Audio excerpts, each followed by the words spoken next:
Hello সবাইকে, একে কি তোমরা চিনতে পেরেছো? তোমরা কে কে চেনো অবশ্যই কিন্তু বলবে। আর আমি আমার ভাইয়ের অন্নপ্রাশনের দিনে বান্ধবীকে কেন গিফট দিলাম সেটা অবশ্যই বলবো।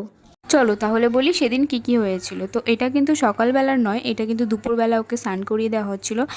সেই দিনটা কিন্তু আমাদের কাছে অনেক বেশি স্পেশাল ছিল। আর এই দেখো, বাবা নতুন গাড়ি কিনেছে, ভাইকে গিফট করেছে গাড়িটা। তো এখানে ভাইয়ের পায়ের ছাপ দিয়ে দেওয়া হচ্ছিল নতুন গাড়িতে। আর এই দেখো, ভাইয়ের ছোট ছোট কিউট দুটো পায়ের কত সুন্দর ছাপ বসেছে গাড়িতে। কিন্তু ওকে খাওয়ানোর পর্ব চলে আসে, আর এখানে আমার বড় মামা ওকে আশীর্বাদ করে দিচ্ছিল আর খাইয়ে দিচ্ছিল। বড় মামাই কিন্তু প্রথম ভাত খাওয়ায়। তারপর কিন্তু ওকে রেডি করে নিয়েছিলাম আমরা। এখন রেডি করে ওকে নিয়ে যাব মন্দিরে ঘোরাতে। আর ও দেখো কতটা খুশি, পিসির কোলে উঠে পিসি নাচছিল ওকে সাথে করে নিয়ে, আর ও কতটা খুশি ছিল।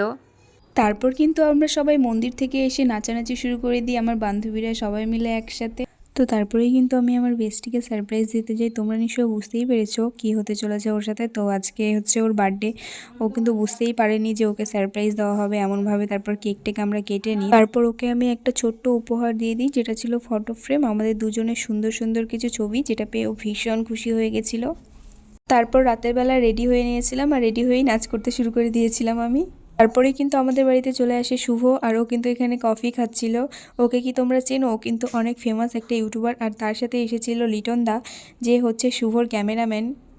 তো ওদের সাথে অনেক কথা বলার পর কিন্তু আমরা নাচ করতে চলে যাই। আর আজকে কিন্তু এখান থেকেই ভিডিওটা শেষ করব। লাস্টে কিন্তু আমরা প্রচুর মজা করেছি, ভাইয়ের অন্নপ্রাশনে প্রচুর মজা হয়েছে।